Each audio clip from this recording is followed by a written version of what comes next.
Jusqu'à 13h, Côte-Nord. Attitude. Côte-Nord. Côte-Nord. Attitude. Bon mardi midi tout le monde et bienvenue à notre émission d'actualité et d'affaires publiques à Pure FM.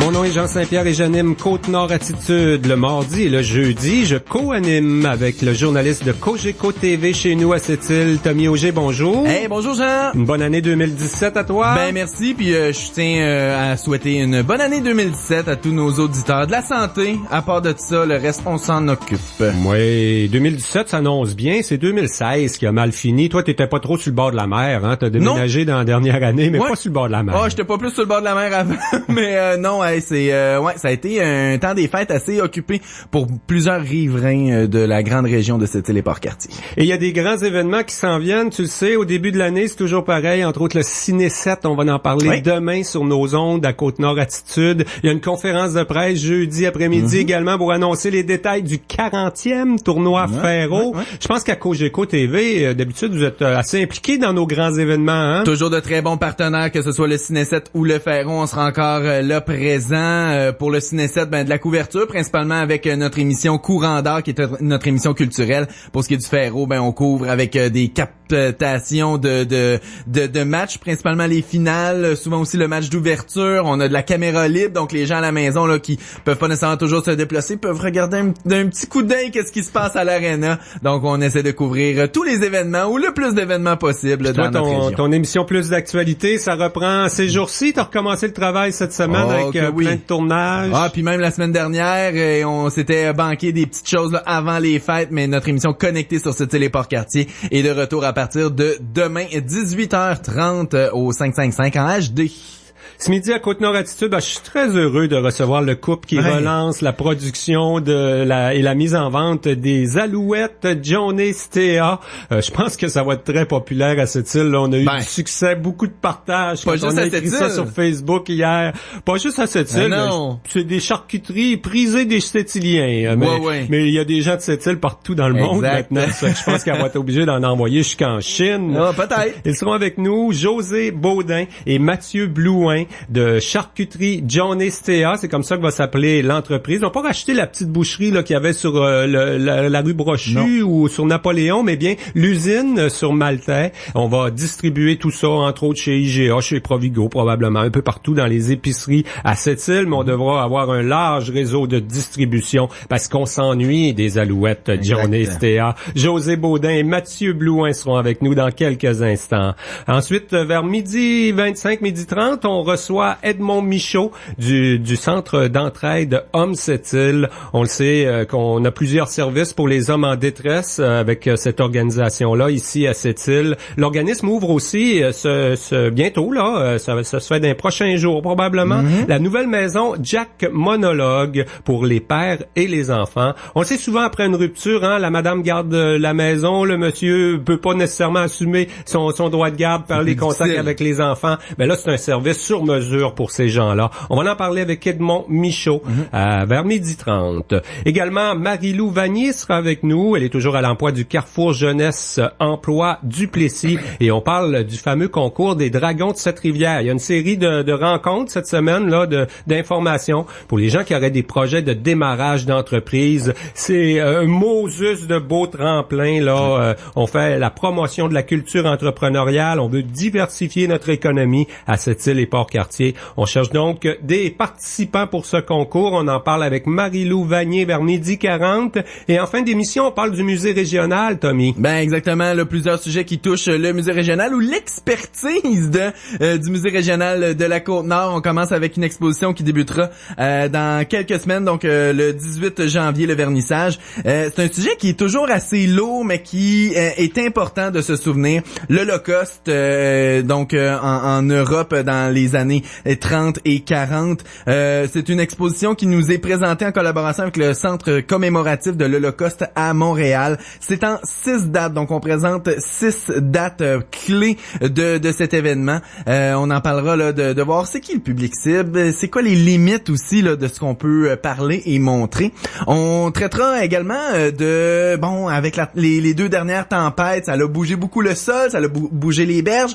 Et du côté de Moisy, on a vu des vestiges vestiges des fameuses forges de Moisy ressortir du sable. Et ça, ben, c'est quand même là des installations qui datent de plus de 150 ans. Et pour des gens qui aiment l'histoire et qui aiment l'archéologie, ben c'est toujours intéressant. Et le spécialiste au musée, Steve Dubreuil, viendra nous parler un petit peu de ses découvertes et de l'historique à rapport aux forges de Moisy. Ben oui, on rappellera un peu un aussi. article intéressant dans les journaux récemment de Fanny Lévesque là-dessus. Steve Dubreuil et Christine Lebel du Musée de la Côte-Nord seront avec nous en fin d'émission Côte-Nord Attitude. Avant cette série d'entrevues sur nos ondes, on vous propose à l'instant un bulletin d'information régionale. Actualité pure FM.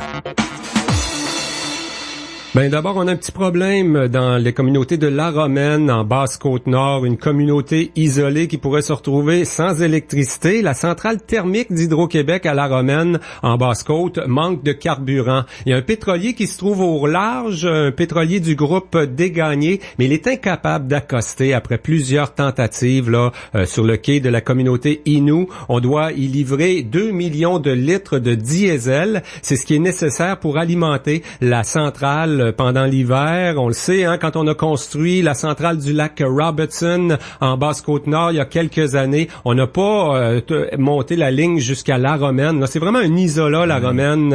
C'est loin de Kegaska, puis il n'y a pas de route. Et c'est loin également des autres villages de l'autre côté, là, la Tabatière, entre autres.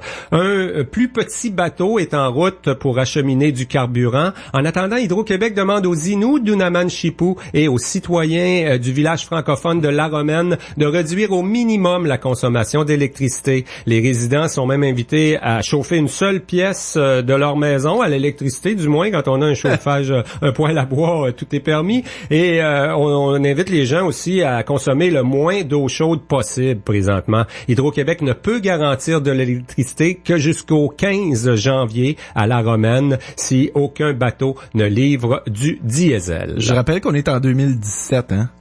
Mais on parle de La Romaine. Ouais, mais on est en 2017. Bon, les Alouettes Johnny Stea seront de retour sur les tablettes des épiceries à la fin du mois. Un couple de Sept-Îles a racheté la boucherie et pris une entente avec la famille Stea pour offrir la recette originale. Âgé de 83 ans, Johnny Stea a préparé lui-même vendredi les épices des premières Alouettes. Sa fille Rosemary a roulé les viandes pour la première production. Elle a annoncé le retour des Alouettes sur les réseaux sociaux vendredi. Les charcuteries prisées des Sétiliens sont déjà en demande dans plusieurs villes du Québec. L'entreprise de Johnny Stea a fermé en 2014. José Baudin et Mathieu Blouin sont les repreneurs de la compagnie qui opère sous le nom de charcuterie Johnny Stea. On en parle plus en détail dans à peine quelques minutes. Oui, et puis la réflexion se poursuit, Tommy, après la tempête du 30 novembre. Le maire, Régent Porlier, lui, est plutôt satisfait du travail effectué par le personnel de la ville de Sept-Îles, les fonctionnaires du ministère de la Sécurité public et les bénévoles de la Croix-Rouge lors de cette tempête historique. La ville avait la responsabilité de coordonner les mesures d'urgence pour la sécurité des citoyens. Le maire est satisfait du support du gouvernement du Québec également. On a adopté rapidement un acte, un décret ministériel et un programme d'aide aux citoyens riverains évacués. Le plan d'urgence de la ville prévoit l'ouverture d'un camp pour sinistrés au centre socio-récréatif quand il arrive des événements de ce genre-là. Finalement, les gens n'ont pas eu besoin là de loger dans le camp pour sinistrés. Il n'a pas vraiment servi. Selon Régent Porlier, les commentaires des personnes concernées ont été surtout positifs malgré des circonstances exceptionnelles. Les commentaires que j'ai reçus à gauche à droite, c'est que oui, la ville a bien répondu. Le ministère aussi très rapidement. On n'aurait pas souhaité que tout ça se passe. Notre directeur général, je peux vous dire, qu'il a été beaucoup sur le terrain avec les gens de la sécurité civile. Oui, un très bon partenariat. En plus, c'est toute une tempête de neige en même temps. C'est complexe. Le maire de Sept-Îles espère maintenant une réflexion avec le ministère de la Sécurité publique et les citoyens concernés pour la relocalisation de certains bâtiments maintenant situés trop près de la mer. Le port de Sept-Îles a remis sa 30e canne au premier navire de 2017. Il est arrivé dans la baie de Sept-Îles dès le 1er janvier vers 4 heures du matin, mais a accosté au quai de Rio Tinto IOC dimanche. Le MV Krakow repartira aujourd'hui pour la Belgique avec une cargaison de 78 580 tonnes de minerai de fer. Le capitaine s'est vu remettre la canne avec un pommeau à l'effigie du port de Sept-Îles par le PDG Pierre Desgagnon, ainsi que le chef des opérations chez IOC Thierry Martel et le vice-président aux finances de la compagnie minière à Sept-Îles, Maurice Meckler. Et puis, la Maison de la famille de Port-Cartier lance sa 5e campagne de financement. L'organisme qui offre toute une gamme de services célèbre son 20e anniversaire en 2017 et planifie un déménagement dans de nouveaux locaux en construction dans l'ancienne salle de quilles. Médecin de famille native de Port-Cartier, Dr Annick Aymon, s'implique comme présidente de cette campagne de financement. Une Maison de la famille, c'est un partenaire, je vous dirais, très, très, très précieux dans une communauté comme la nôtre. Tous les jours dans mon travail, je suis à même d'apprécier les services qu'ils offrent. Je pense que pour une petite ville comme la nôtre, là, c'est un organisme important, surtout dans la conjoncture économique actuelle. L'objectif de la campagne est de 50 000 $ pour la Maison de la famille de Port-Cartier. 2 événements principaux s'organisent, soit une soirée bénéfice vin et fromage le 18 février et la journée familiale en mai. Voilà, ça complète ces infos régionales. Attitude. Commencez l'année du bon pied. Choisissez les chaînes télé que vous voulez. Téléchargez avec des vitesses Internet ultra rapides. Regardez en rafale vos émissions quand vous le voulez. Cette année, offrez-vous Internet Ultra Fibre 40, 30 chaînes télé de votre choix et la téléphonie pour seulement 69 $ par mois pendant 6 mois. En plus, l'enregistreur TiVo et ses fonctionnalités épatantes est gratuit pendant 12 mois. Des conditions s'appliquent. Cette année, passez à Cogeco et passez en mode épatant. Bon, ma petite dame, ça, c'est votre contravention pour votre excès de vitesse. Ah, c'est bien cher. Hey, serais-tu OK avec vous si je payais 50% à la place? Ouais? Non? Non? Cette petite dame est en fait une habituée de la boutique Attraction. Seulement hier, elle s'est offert un forfait aventure qui va vite, vite, vite à 50% du prix régulier. Toujours un minimum de 50% sur tout. boutiqueattraction.com. Des offres exceptionnelles, sans exception. Boutique Attraction, hein? Jusqu'à 13h. Côte-Nord. Côte-Nord. Attitude. Pure FM. 94. 1. Eh bien, on peut déjà annoncer le succès de la nouvelle entreprise Charcuterie Johnny Stea. José Baudin et Mathieu Blouin sont avec nous. Ce couple de Sept-Îles relance la production et la mise en vente des alouettes. Et comme on le disait là, déjà sur Facebook, sur les réseaux sociaux, le succès est garanti, comme qui dirait. D'abord, bienvenue à Côte-Nord Attitude, Madame Baudin, Monsieur Blouin. Merci. Ça fait déjà 2 ans que vous travaillez sur ce projet-là, hein? C'est fermé depuis presque 3 ans maintenant, la boucherie Stea, les alouettes, tout le monde s'en rappelle, puis tout le monde s'en ennuie. Oui, c'est pour ça que j'ai décidé d'acheter l'entreprise, comme j'aimais ce produit-là, tout ça. Puis qu'est-ce que j'étais un peu déçu, je voyais personne, il reprenait le flambeau, tout le kit. Donc après, je discutais avec les anciens propriétaires, le pourquoi, tout ça. En fin de compte, je pense qu'on avait tous les deux la même vision de l'entreprise. C'est plus une usine, si on veut développer puis agrandir. J'imagine que c'était primordial, important d'avoir un appui important de la famille. Il fallait que Monsieur Stea vienne brasser les épices vendredi dernier, là. Oui, mais surtout que moi, dans mon bar, j'ai aucune expérience. T'sais, au début, quand j'hésitais d'embarquer marquer là-dedans, je dis, moi, je connais rien, tout ça. Puis Monsieur Stea, il dit non, c'est bien sain, on peut tout te montrer, tout le kit. Puis ça, j'étais vraiment content. Ils sont à côté de nous autres, ils nous épaulent. S'il y a une question, quelque chose, on les appelle, puis ils viennent nous aider tout de suite. Puis... Moi, j'ai parlé à sa fille, Rosemary Stea, hier. Elle est allée vous aider aussi à rouler. Je pense que la famille est heureuse aussi, hein, Rosemary me l'a bien dit. Là, je pense que tout le monde est content de cette île, mais la famille Stea est heureuse de voir qu'il y a des gens qui prennent la relève quand même. Oui, ils sont très contents. Moi aussi, je suis très content, mais en retour, je me demande si qui, au final, est plus content entre les deux, là. Mais oui, on est très... C'est le peuple, c'est les mangeurs d'alouettes qui sont les plus contents. On l'a vu sur Facebook, les commentaires sont très, très, très élogieux. Est-ce que ça vous met une pression, quoi? Il y a quand même... Les gens vous attendent, là. C'est pour ça que, tu sais, sur le coup, quand ça s'est sorti sur Facebook, tu sais... c'est pas si pire, mais quand j'ai vu les commentaires, tout ça, oui, la pression a commencé à augmenter, puis on espère de livrer puis satisfaire toute la clientèle, mais c'est pour ça qu'on veut aller à la fin du mois pour être sûr d'avoir une bonne quantité, puis être sûr que tout le monde peut avoir leur paquet. En tout cas, Rosemary, elle y a goûté, puis elle en a roulé, puis elle a vu son père faire, puis elle m'a dit qu'il n'y a pas personne à cette île qui va dire là que c'est pas les alouettes de Johnny Stea. Ça va goûter exactement la même chose, les mêmes épices. Il y en a des gens, là, des boucheries qui se sont essayés de faire des alouettes qui ressemblent à ceux de Monsieur Stea, mais la recette originale, c'est vous autres qui l'avez, c'est précieux, gardez-la. Oh oui!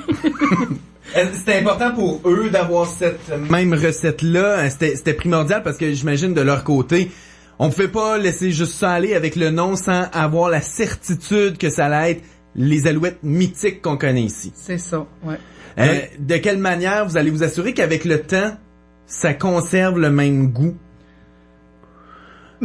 Parce que là, M. Stea est rendu à 83 ans. Bon, il va prendre le temps de vraiment vous montrer et vous allez devenir capable de reproduire. Oui, on a commencé, on a fait une première batch vendredi. Les prochaines batches, M. Stea puis sa famille vont être avec nous aussi. Puis plus que ça va aller, plus que je vais les faire tout seul, puis il va être à mes côtés, puis à un moment donné là il va vous regarder par-dessus l'épaule pour s'assurer que tout est correct. Rosemary aussi m'a dit que vous êtes assuré de la collaboration, vous avez employé 2 anciens qui connaissaient ça un peu, qui ont été là dans les dernières années. Il y a quand même de l'expertise à cette île en termes d'alouettes, Johnny Stea, là, on a été chercher cette expertise là. C'est une famille formidable, là. Ils sont là à nos côtés n'importe quand, j'appelle Rosemary, j'ai des questions, ils vont me je les texte, non, ils sont formidables. Bon, ils s'impliquent dans la relance. En termes de commandes et de shows, de quantité qu'on doit produire, là, on a vu les belles images, là, on en a vu une belle multitude, là, qui ont été produites. Ils vont être distribués en premier dans la région ici. Oui. Dans les supermarchés, dans les épiceries? Oui, on va commencer avec IGA, je pense. Là, on n'a pas encore vraiment parlé. On n'a pas approché grand monde encore. Ouais, ça va se faire vite, je pense. Oui, là, on attendait d'avoir une bonne quantité, je sais qui vous attendent. Oui, je le sais. Ils ont déjà préparé un comptoir, je pense. Là, c'est ça, là, on va commencer, là, tranquillement. On voulait avoir une bonne production, puis après ça, aller se présenter dans les supermarchés, puis développer. Là, ce qu'on a vu, là, c'est des alouettes au bœuf, hein? Oui, les photos qui circulent sur les réseaux sociaux présentement, sur Facebook, c'est des alouettes au bœuf. On va faire aussi ceux au poulet? Oui, on va les faire en février, ainsi que la saucisse. Okay. La fameuse saucisse aussi. Oui, aussi, mais en février. Là, on se concentre sur les alouettes au bœuf parce qu'on veut là que ça soit bien fait là, puis on veut pas trop s'élargir pour commencer là. Là, on a une idée d'un lieu chez IGA. Il y a des gens à l'écoute qui veulent une date maintenant. Quand est-ce qu'on va aller chercher nos alouettes chez IGA? Ça fait 2 ans et demi qu'on n'a pas mangé. Mais fin janvier. Puis nous aussi, on va avoir un comptoir là à la charcuterie. OK. On va pouvoir les vendre là avec le steak haché. Aussi, le bon steak haché de Monsieur Stea, c'est le fun, ça se fait à pied de chez nous. ça va être situé à l'usine, justement. C'est ça, c'est la bâtisse sur la rue Maltais que vous avez acheté, non pas la boucherie là qui était Brochu Napoléon, quelque chose dans ce coin-là. Là. Parce que quand on se lance dans une aventure comme ça, on n'a pas le choix d'avoir une vision un peu au moins à moyen terme. Est-ce qu'on pense distribuer peut-être, parce qu'il y a des gens, comme on disait, de partout au Québec là, qui vont en réclamer. Est-ce que si on réussit à rentrer dans un système de distribution, ça serait d'élargir au Québec? C'est une possibilité. On a commencé, puis oui, avec la demande, tout ça, oui, dans mon plan d'affaires, c'était dans mes plans.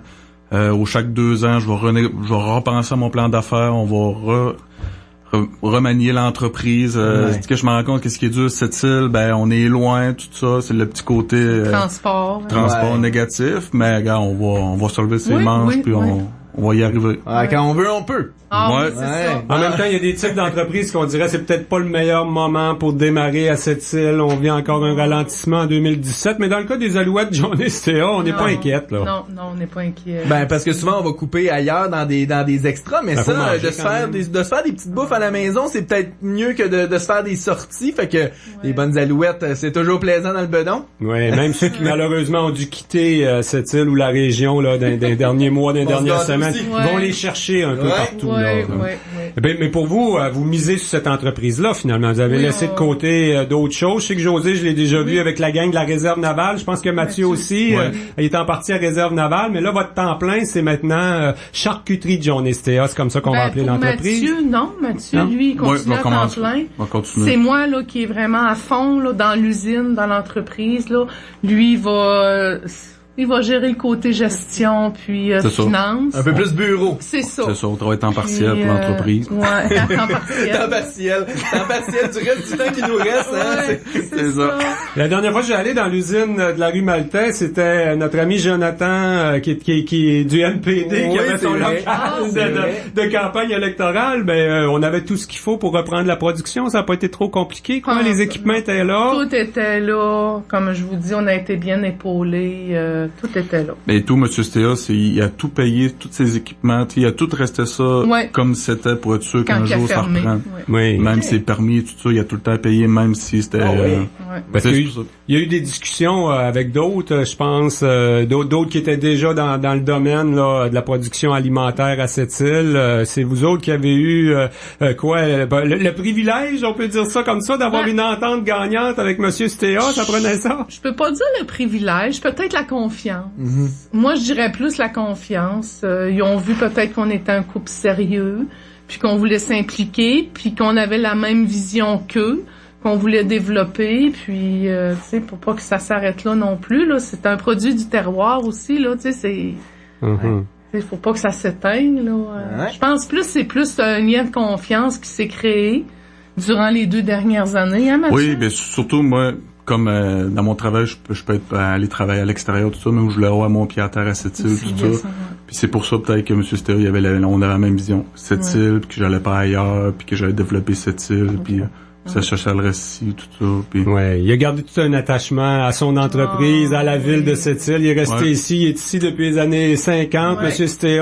J'imagine que sa recette, les alouettes, je me souviens pas, on a déjà parlé avec M. Stea, ça vient d'Italie comme lui, à quelque part, des alouettes. On voit pas ça ben ailleurs au Québec. Là. C'est beaucoup de tests qu'il a fait, qu'il nous a dit. C'est ça, tests et essais. Mais non, à l'extérieur, ils connaissent pas ça. Non, ils connaissent pas ça à l'extérieur. C'est vraiment de cette île, là. C'est lui qui a... Parce que du côté financement, quand je suis sorti, j'étais à Montréal, Québec, ils savaient même pas de quoi que je parlais, puis que c'est juste vraiment à cette île avec la SADC et la MRC que ça a beaucoup plus bougé, puis ça a plus été facile. On leur en fait cuire une petite assiette, on leur fait goûter, puis normalement on succombe assez rapidement au charme de ce petit plat. Ouais. Ben bravo pour votre initiative. Je sais même pas s'il faut vous dire bonne chance. Je pense que c'est même pas nécessaire, Tommy. Hein? Bonne continuité. Merci, on est tellement contents. Là. Merci. Et nous aussi, tout le monde est content à cette île du retour des Alouettes John Estea. Un gros merci pour votre présence à Côte-Nord Attitude ce midi. Merci. Jusqu'à 13h. Côte-Nord. Côte-Nord. Attitude. Hey les filles, j'ai une super idée. Pourquoi ne pas aller s'entraîner en duo au Profil 2000? Parce qu'au Profil 2000, ils ont trouvé la bonne idée. Écoutez bien ça. On se place en équipe de 2 et on obtient 50% de rabais sur la 2e inscription. C'est juste pour les filles. Donc, inscription en duo, 50% de rabais sur la 2e inscription d'ici la fin du mois de janvier. Et c'est seulement pour les filles. Le Profil 2000, c'est la place pour une mise ou remise en forme par excellence. Situé au 25 rue Napoléon, 968-2004. Aïe, Sophie, t'as des paparazzis qui te suivent. Ben oui, toi. Madame, vous êtes radieuse. Quel est votre secret? Ouais, je suis ta meilleure amie. Tu me croiras jamais. Dis-le donc. Je me suis offert des soins du visage, un lifting sans chirurgie, j'ai peaufiné ma silhouette, je me suis réinscrite au gym et je me suis fait faire une coiffure de star. Seigneur, ça a dû te coûter un bras? Ben non, regarde, j'ai encore mes 2 bras grâce à la boutique Attraction. T'as plein d'offres à 50% du prix partout à travers le Québec. Toutes les femmes en rêvent et moi, j'en fais une réalité. Boutique Attraction.com. 100% de plaisir pour 50% du prix. Côte-Nord. Attitude. Pure FM 94.1. Pendant que Tommy tente de recruter des joueurs dans le milieu médiatique sur la Côte-Nord pour faire une équipe à la Classique Oxygène qui s'en vient à l'extérieur au Stade Holiday. On avait une belle équipe l'année passée, là, les méchants médias là qu'on s'appelait, c'était le fun. Je relance l'invitation à ceux qui nous entendent, là, la gang des médias, là, contactez-moi par Facebook, là, je veux qu'on se fasse une équipe cette année.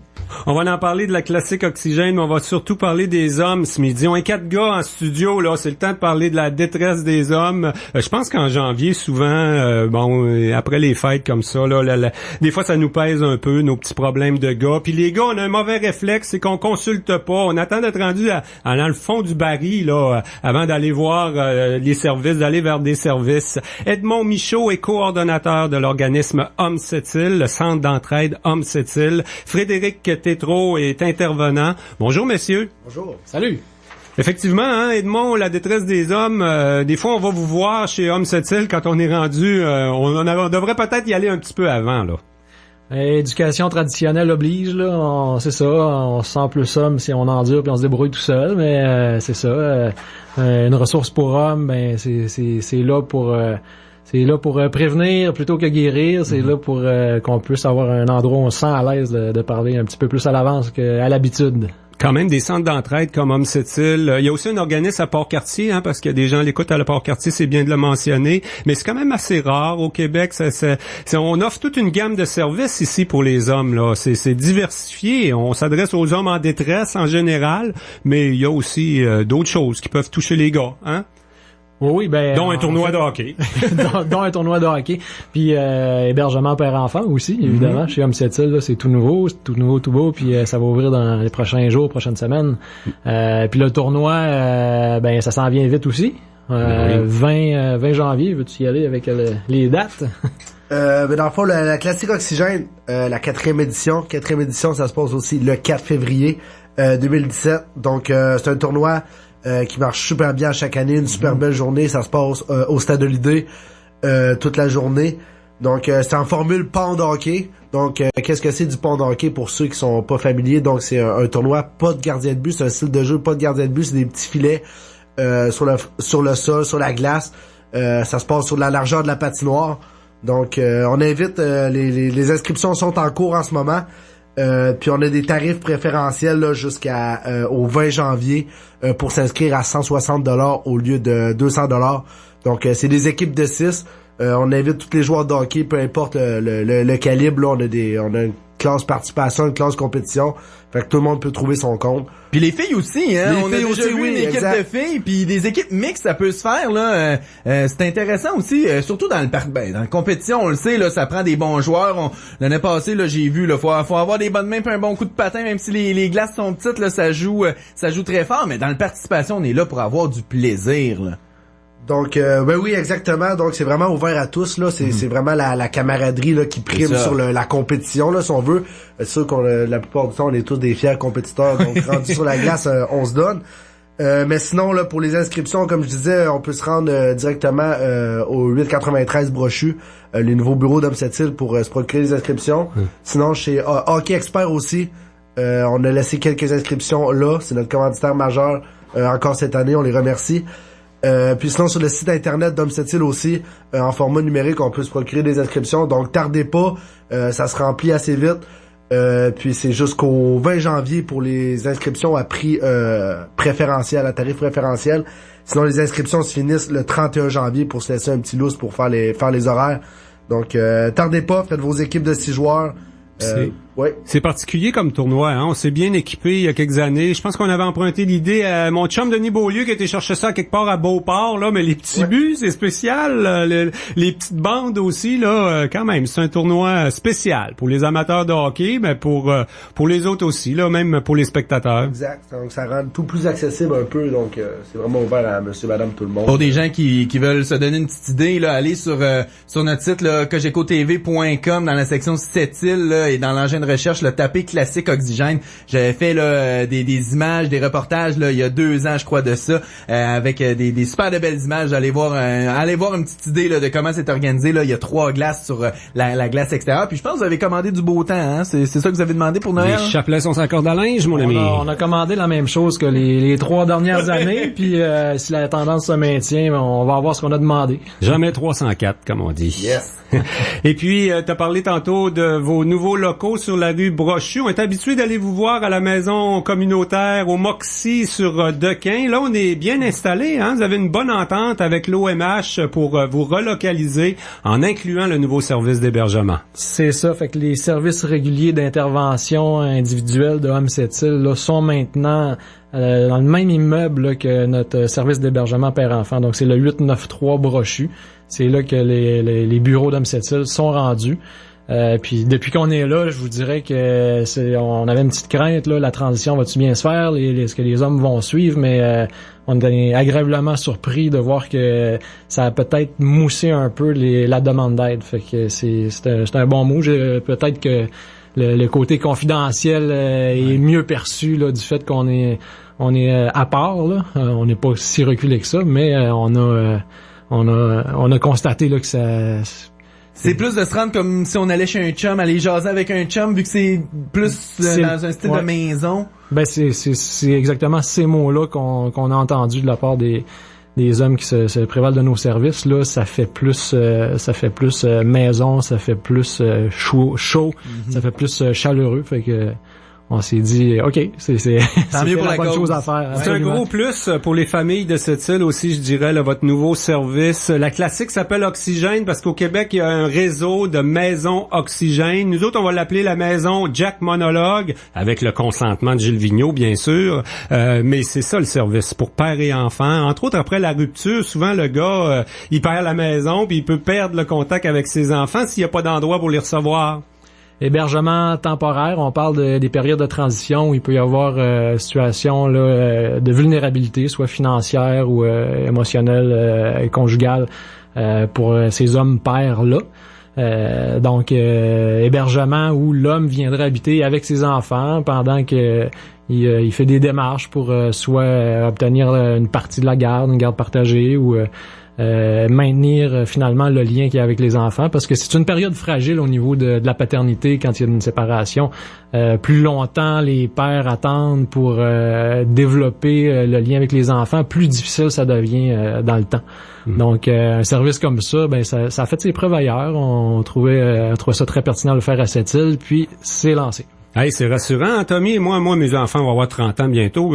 Probablement jamais besoin des services, mais pour des jeunes couples, là, quand t'arrives une séparation pour le gars, c'est quand même rassurant de savoir que ça existe à cette île. Ben surtout, souvent quand une situation va arriver comme ça, c'est difficile. Déjà, on veut pas en parler aux gens autour de nous. On veut s'organiser par nous-mêmes. Donc, ça nous met encore plus de bâtons dans les roues. Déjà qu'on est fatigué, on n'a pas les idées nécessairement toujours à la bonne place. Ben d'avoir un service comme ça, on se dit ben je peux peut-être avoir là, une semaine ou deux, peut-être plus pour me revirer de bord, me trouver un appartement où est-ce que je serais capable d'accueillir mes enfants, parce qu'un 1,5, un 2,5, quand t'as 2, 3 enfants, c'est pas nécessairement l'idéal non plus. Donc de servir d'offrir un service comme ça, je pense que c'est peu importe l'âge de toute façon. Je sais que toi tu iras pas, t'as un couple solide parce que vous avez passé à travers avec un enfant handicapé. Souvent les couples se laissent, vous avez passé à travers on sait jamais, mais on se le souhaite pas et ça s'enligne pas pour ça. Edmond, ils vont être bien les hommes, les pères avec leurs enfants sur la rue Brochu, hein. On a quand même toutes les installations. On est en train de finir de meubler ça, puis éventuellement, il arrivera un client dès cette semaine. Seriez prêt à l'accueillir? On va dire la semaine prochaine. Okay. Le temps de recevoir la livraison, le gros des meubles. Il y a déjà des meubles placés. Il reste quelques aménagements à faire. Ça va être carrément un milieu de vie. Donc les chambres, là, les pères vont être hébergés dans les chambres avec les enfants, puis les salons, les pièces communes, cuisine, ça va être partagé envers les familles hébergées. Capacité d'accueil d'à peu près 3 pères avec enfants. On se garde une 4e chambre si jamais il y a des adolescents qui font partie du décor, qui ont besoin d'un peu plus d'intimité. On aura une chambre pour eux autres. Ben bravo, je sais qu'Edmond Michaud a travaillé très très fort depuis quelques années pour concrétiser ce projet-là. Ça prend forme, c'est un nouveau service à cette île, on s'en plaindra pas. Est-ce que au niveau du financement de tout ça, Homme cette île s'est amélioré quoi avec le PSOC? Vous dépendez un peu du réseau de la santé, vos fonds viennent un peu du Centre intégré de santé et de services sociaux en bonne partie?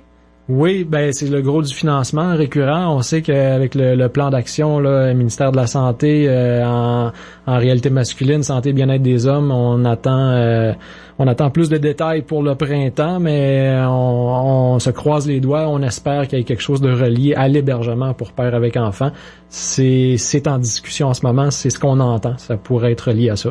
Et le tournoi de hockey, avant était pour l'ouverture de cette maison-là. Maintenant, ça sera pour aider au financement et à la contribution de cette maison-là. C'est ça. Je vais en profiter pour remercier tout le monde. Là, je me mettrai pas à nommer des noms parce que je vais en oublier, mais les commanditaires du tournoi, les gens du comité de Maison Oxygène, les membres du conseil d'administration de Cette-Île, tous les bénévoles qui ont aidé, chapeau à tout le monde, puis merci, ce service-là, c'est grâce à vous. Ce n'est qu'un début. Puis les hommes qui vivent toutes sortes de problèmes, là, faut pas hésiter, les services sont là pour ça. Il y a Frédéric qui doit recevoir les plus jeunes, Pierre Galland puis Edmond, peut-être les gens de leur génération, mais on est capable de répondre à toutes sortes de détresse. Des fois, c'est juste le goût de jaser, le goût de partager avec quelqu'un quelque chose qu'on vit qui est particulier. Faut pas hésiter, vous êtes là pour ça. Oui, c'est ça. Puis c'est sûr que pour un homme en difficulté, on peut vivre un inconfort au fait de remettre nos problèmes dans les mains de quelqu'un d'autre, puis se laisser. C'est vrai que c'est pas facile, par exemple. Des fois, je lui donne raison au gars. Oui, puis je vais embarquer dans le bain aussi. Je vais me mettre du club. On a un profond inconfort à faire ça, mais à force de le faire ou en cassant la glace, on se rend compte que c'est pas si pire qu'on l'imagine. Et l'organisme est rejoignable en tout temps, même le soir et les fins de semaine. Si on n'a pas entendu la nouvelle adresse sur la rue Brochu, le numéro de téléphone est assez connu, c'est 961-1530. Ça change pas. 961-1530, l'adresse à retenir, 893 Brochu.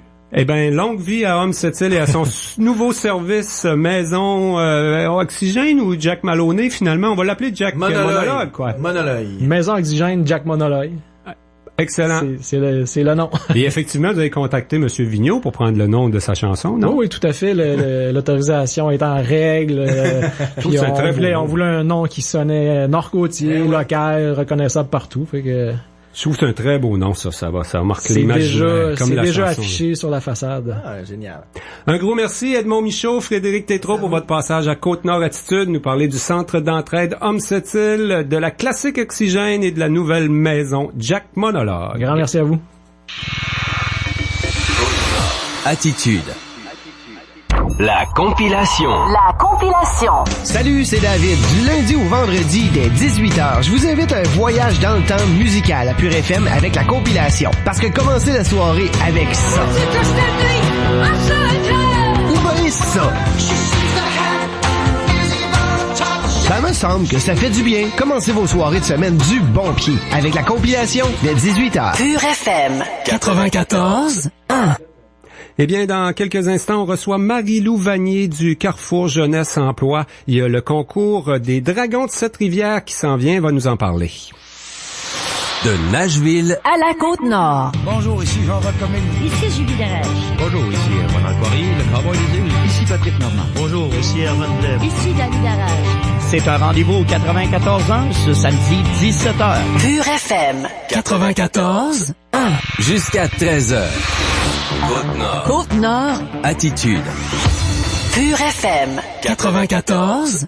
Les Dragons de Cette-Rivière font la promotion d'une culture entrepreneuriale et de la diversification de notre économie à Cette-Île et Port-Cartier. C'est ce qu'on cherche. Et il y a des séances d'information cette semaine. On sait que l'activité a bien marché l'an dernier au Cégep de Cette-Île. Pour nous en parler, Marie-Lou Vanier est agente de sensibilisation à l'entrepreneuriat au Carrefour Jeunesse Emploi de Duplessis. Bonjour Marie-Lou. Bonjour Jean. L'année passée, ça avait été très le fun. Là, ça sera de retour cette année pour Cette-Rivière. Je pense que c'était davantage pour cette île l'an dernier. Ça fait que là, on inclut le monde de Port-Cartier. Hein? Oui, c'est pas qu'on les avait boudés à la première édition, mais le format initial était vraiment basé sur les aspirants, les jeunes entrepreneurs, et puis on regardait surtout à avoir la clientèle du cégep et puis de l'université. Donc, c'était pour ça qu'on l'avait basé à cette île, mais là, cette année, on l'ouvre grand public. Donc, les entrepreneurs, peu importe leur âge, peuvent participer. Donc, évidemment, les gens de Port-Cartier sont les bienvenus. Les Dragons de Cette-Rivière, c'est une formule bien connue qu'on a empruntée à l'émission de télévision. On travaille un peu pareil comme à la télé, hein? Ah oui, on travaille de plus en plus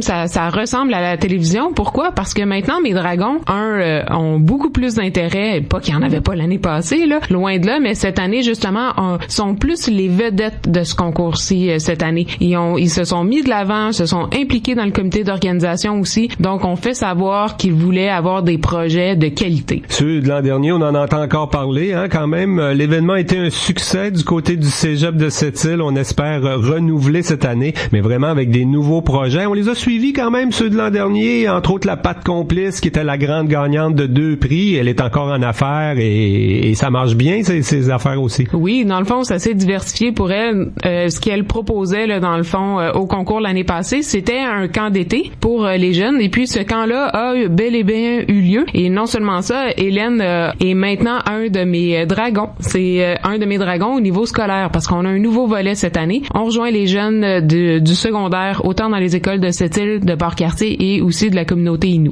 Là, on est ouvert à tous les types de projets. Des fois, il y a des petits projets qui se démarrent assez bien à l'intérieur d'une année. Mais je fais référence à un projet qui a été présenté l'an dernier, là, justement, au Dragon. C'est un projet d'envergure qui allait créer plus d'une centaine d'emplois dans la conception là, de panneaux pour l'industrie, de la construction. C'était quand même gros comme projet. Ça aussi, c'est bienvenu, mais il faut peut-être se donner un peu plus de temps avec des projets d'envergure. Ben, c'est ça. Puis le projet des Dragons, c'est ça, on travaille en amont, là. On est pour certaines catégories, on est dans du pré-démarrage, notamment, là, pour le volet scolaire, le volet des aspirants. Tandis que les volets des entrepreneurs, on est vraiment dans les nouveaux projets. On est avec des entrepreneurs qui sont déjà aguerris. Donc, on va leur demander d'avoir des plans d'affaires à soumettre aux Dragons pour être en mesure, justement, de bien défendre leur projet. Puis les gros projets, comme tu parlais, là, Jean, justement, c'est que le concours a permis de mettre la lumière sur ce projet-là qui s'en venait. Ça a permis aux gens du milieu, c'est la ville, c'est l'urbanisme, c'est les organismes de développement économique, c'est les gens d'affaires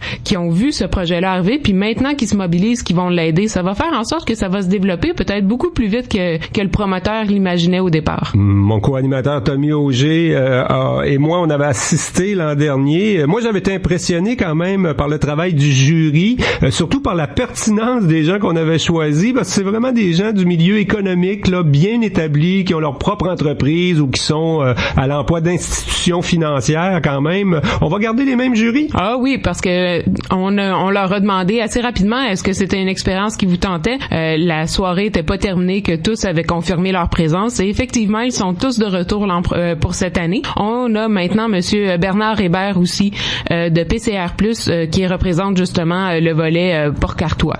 Mais il est là pour étudier tous les projets bons pour la région, évidemment. L'an dernier, c'était une première. Ça a bien marché. On avait été chercher l'idée à la télévision, mais ça se fait pas dans toutes les régions, hein, quand même, non. Des dragons au niveau d'une MRC comme cette rivière. Là. Non, effectivement, c'est dans quelques régions. Et puis, si on regarde, on s'était inspiré notamment du défi dragon qui avait lieu à Rimouski, eux qui en sont déjà une 5e édition. Et puis, si on regarde justement de l'autre côté du fleuve, on voit que c'est dans les villes qui sont en émergence au niveau de l'indice entrepreneurial. Rivière-du-Loup a coté première cette année comme ville entrepreneuriale. Et puis, c'est des projets comme ça, c'est des qui mettent la lumière sur les entrepreneurs, qui favorisent à ce moment-là l'entrepreneuriat. Cette île-là, on sera pas bon dernier très très longtemps, je vous le dis, là, dans quelques années, là, vous allez nous voir en haut de la charte. Oui, parce que si on se réfère, si tu fais référence au même palmarès que j'ai vu, là, oui, Rivière-du-Loup est en tête, mais cette île était à la queue là, des villes du Québec quand même. On le sait, c'est pertinent pour chez nous, hein, une culture entrepreneuriale, je sais pas, on peut qualifier ça de problème, mais tu sais, à cette île Port-Cartier, souvent, il y a des emplois payants chez Alouette dans les industries minières, puis nos jeunes visent plus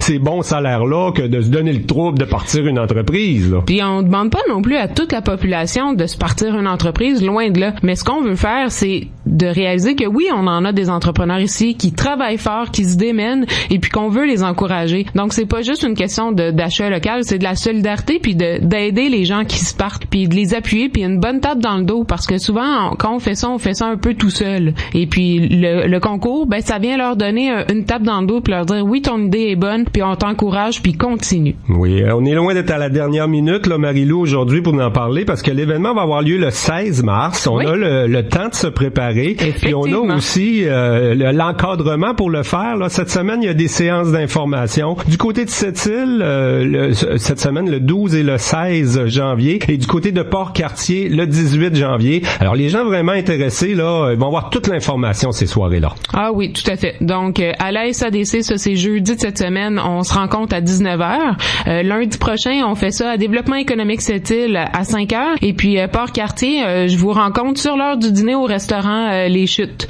Mais n'hésitez pas, si vous n'êtes pas en mesure d'assister à une de ces séances-là, ça vous empêche pas de vous inscrire au concours. Mais vous avez seulement à communiquer via la page Facebook des Dragons. Bon. Et l'événement, c'est le 16 mars. Ce sera encore dans le grand hall du Cégep de Sept-Îles cette année. Ça aussi, ça se prépare d'avance. Ah oui, puis pour les jeunes, c'est de faire la présentation qui est le plus stressant ou de monter le projet?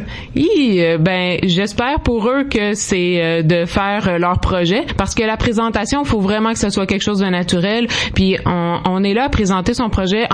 Les promoteurs vont avoir 5 à 7 minutes environ. Et c'est pas tellement long, là.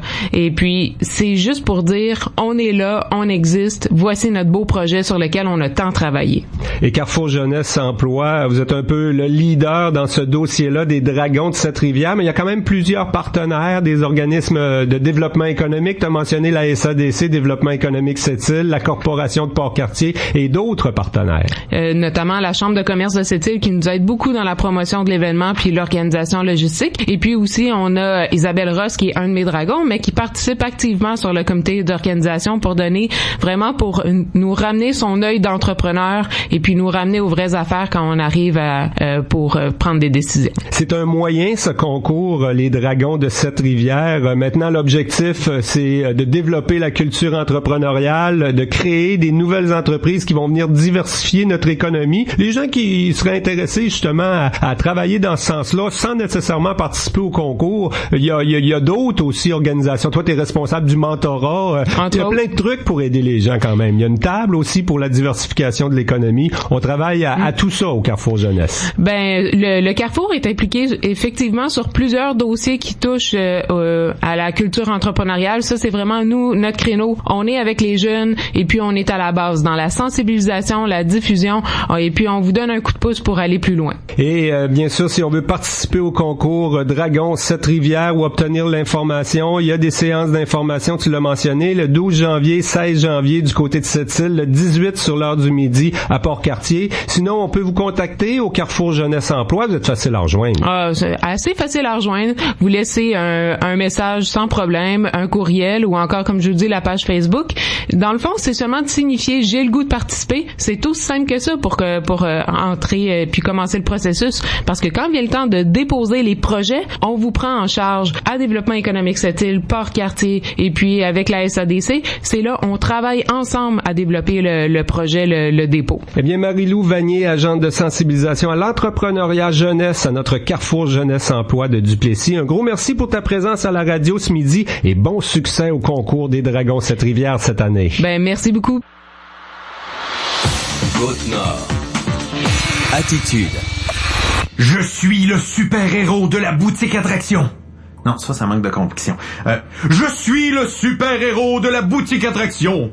Ouais, ça c'est bon. Es-tu rendu que tu parles tout seul? Non. Me semble. Et mon super-héros préféré possède quel pouvoir? Le pouvoir de faire économiser. Avec la boutique Attraction, c'est 50% de rabais minimum sur plusieurs produits partout au Québec. Hôtels, restaurants, divertissements, boutiqueattraction.com, de tout pour plaire à chaque super-héros qui sommeille en nous. Côte-Nord. Attitude. Pure FM 94.1. Tommy, on va parler du musée régional. Il y a des belles choses à voir, dont une nouvelle exposition instructive. Je dis belle, là. On parle de l'Holocauste quand même. Ouais. C'est des choses intéressantes au musée régional. Exactement. On a plusieurs choses là, qui se passent du côté du musée régional et on accueille en studio Christine Lebel, qui est responsable des communications et animatrice du côté du musée, et également Steve Dubrun, qui est anthropologue du côté du musée régional de la Côte-Nord. Bonjour à vous deux. Bonjour. Je vais commencer avec l'exposition parce que quand j'ai vu ça rentrer dans mes boîtes de courriel, je me suis dit, on commence l'année 2016 quand même de manière assez sérieuse. 2017, mon ami. 2017. Regarde, on va avoir de la misère pendant encore quelques semaines. 2017. Moi aussi, j'ai toutes les dates que je marque, c'est encore 2016. Assez sérieuse, parler de l'Holocauste comme ça en début d'année, je me suis dit, à qui ça s'adresse une exposition sur l'Holocauste? En fait, c'est un sujet touchant qui s'adresse à tout le monde, puisqu'en 2017, on n'est pas à l'abri de la guerre, on n'est pas à l'abri du racisme, de l'intimidation, etc. Et vous savez, vous vous rappelez probablement, en ayant fait des lectures et en ayant vu plusieurs documentaires, etc., que il y avait 9 millions de Juifs qui vivaient en Europe avant la Seconde Guerre mondiale et que 6 millions ont été persécutés. Donc, beaucoup de souffrance, mais en fait, cette exposition-là, elle veut sensibiliser les gens et veut leur montrer qu'est-ce qui s'est passé, justement, là... Durant cette période-là. Durant cette période-là, oui. Et l'exposition s'appelle là, précisément en 1948, je suis arrivé au Canada, l'Holocauste en 6 dates. Donc c'est 6 années qui ont été sélectionnées avec des thématiques bien différentes. Oui, en fait, le Centre commémoratif de l'Holocauste de Montréal qui a construit l'exposition et l'exposition qui a été financée par le gouvernement du Canada, a choisi 6 dates clés, dont 1933, par exemple, l'ascension au pouvoir des nazis et les lois anti-juives, 1939, 1941, 42, 43 et 45. Vous pourrez venir voir l'exposition pour voir justement pourquoi ces dates ont été choisies. Ouais. Mais en fait, c'était pour mettre la lumière sur des témoignages et des objets uniques de leur collection. Donc, il y a 30 minutes de témoignages à voir dans l'exposition. Il y a 10 objets des collections du Centre commémoratif de l'Holocauste de Montréal qui seront présentés. Donc, c'est une exposition qui peut être visitée par les groupes scolaires à partir de la 6e année et par les adultes. Peut-être un peu moins par les petits, ouais. Mais en venant avec un adulte qui peut leur expliquer, je crois qu'ils peuvent également être sensibilisés. La chose que je trouvais intéressante, c'était il y a une proximité, parce que souvent on se dit moi je suis à cette île, ça s'est passé en Europe, c'est loin, tout ça, c'est loin dans le temps aussi, mais vraiment que ça soit organisé par le Centre de commémoration de l'Holocauste à Montréal, il y a des témoignages de gens qui sont arrivés à Montréal, donc de là une plus grande proximité avec l'histoire de ces gens-là. Oui, mais aussi, il faut se rappeler que dans notre histoire à nous, sur la Côte-Nord, il y a des gens qui sont allés combattre aussi, des vétérans. Aussi, oui. Donc, on est rattaché indirectement à cette histoire-là. Mm-hmm. Et le vernissage de cette exposition-là se fait le 18 janvier. Donc, vous pourrez voir le tout là à partir de cette date-là. Ce n'est pas la seule exposition qui est en cours. On a l'exposition permanente qu'on invite toujours les gens à aller voir. Il y a toujours des petites choses qui sont ajoutées, modifiées, qui sont toujours très intéressantes. Mais il y a également l'exposition Navigation sur la Côte-Nord qui est en cours. Oui, en fait, qui s'intitule De mer et d'eau salée. C'est l'histoire de la navigation sur la Côte-Nord en photo et des objets, nouveaux objets seront là pour bonifier l'exposition et je laisse mon collègue vous en parler. Yeah. C'est ça, donc on a eu le plaisir dans les dernières semaines, même si l'exposition était déjà présentée, de se faire proposer des pièces, entre autres par des gens de la Mingani, un crieur à brume, une pièce très très rare. On a mis la main aussi cet automne sur une réplique de goélette faite par un aîné décédé depuis, mais du côté de Rivière-Saint-Jean, une superbe pièce. Puis on a l'occasion déjà maintenant là, de la présenter. Notre technicienne est en train de lui refaire une beauté à cette maquette-là, donc on invite les gens à venir voir ça. On remonte assez loin dans le passé. L'histoire de la navigation de la Côte-Nord, ça va quasiment jusqu'à la dernière glaciation. Ça. Aussitôt qu'il y avait plus de glace, on s'est mis à naviguer, j'imagine. Ça fait longtemps qu'on a le pied marin. Donc, ça vaut la peine là, pour les gens qui ont déjà vu cette exposition-là et qui pourraient prendre l'occasion d'aller voir la nouvelle exposition à partir du 18 janvier. On pourrait revisiter cette exposition-là et redécouvrir de nouvelles choses. C'est ça. Et ça s'adresse vraiment pas juste aux gens qui ont le pied marin. Ça s'adresse vraiment à tout le monde parce que grand public. La Côte-Nord s'est développée par la navigation. Tout à fait. Donc, l'expo est centrée sur une série de photos anciennes assez impressionnantes. Moi, j'ai des coups de cœur pour voir des goélettes qui tiennent la mer de peine et de misère, traverser les glaces pour venir livrer le courrier. Nos aïeux ont connu ça, puis pour nous, c'est presque surréaliste, mais c'était leur lot quotidien. Ils ont connu bien des naufrages, bien des catastrophes aussi, malheureusement. Ça fait partie de l'histoire. C'est ça. Comme l'Holocauste, d'ailleurs. On tenait à vous inviter ce midi également, parce que des fois, c'est par pur hasard ou par sinistre qu'on retrouve certaines choses. Et avec les dernières tempêtes, avec un article de Fanny Lévesque dans le Nord-Côtier, qu'on a pu voir que il y a des vestiges des forges de moisie qui sont ressortis. En termes anthropologiques, est-ce que c'est une bonne ou une mauvaise nouvelle que des artefacts comme ça se remontent à la surface? C'est une bonne question.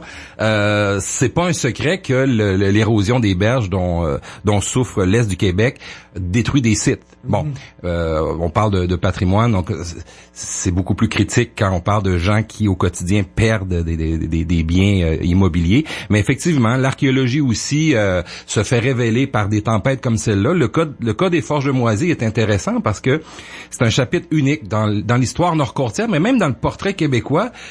C'est la première tentative d'exploitation industrielle des minéraux nord-côtiers. Et là, on parle des années 1865 à 1875, donc une dizaine d'années. Malheureusement, la production, en fait, ce qu'on faisait là-bas, c'est de transformer les sables ferrugineux qu'on a tous déjà vus en tant que nord-côtiers sur nos plages en lingots. Des lingots qui étaient écoulés surtout sur les marchés américains pour en fabriquer de la quincaillerie lourde, pièces de navires, on revient à la navigation, équipements ferroviaires, etc. Donc, les choses sont allées rondement pendant une dizaine d'années, mais on a décidé du côté américain de quadrupler les taxes d'importation, donc une espèce de réflexe de marché protectionniste, et du jour au lendemain, il n'y avait plus nécessairement de profit à faire avec ce fer nord-côtier-là. Ça pique la curiosité des gens. De votre côté, est-ce qu'on demande aux gens d'être prudents, de ne pas nécessairement aller déranger ces artefacts-là? Merci qu'on s'en occupe? Tout à fait, merci de le rappeler. C'est un patrimoine collectif. L'équipe du musée va se déplacer sur le site dans les plus brefs délais. Donc, on a été invité à le faire pour constater, en fait, l'état des dégâts. Si on est chanceux, Dame Nature va se calmer pour le restant de l'hiver et ça pourra ouvrir la porte à une intervention plus intensive dès ce printemps. Et ça nous donne des projets à venir. Est-ce qu'on savait l'emplacement? Est-ce qu'on savait déjà l'emplacement, mais que par la force des choses, la force de la nature, ça l'a fait ressortir plus rapidement? Oui, moi, ma grande surprise, ça a été de voir la profondeur à laquelle les vestiges étaient enfouis.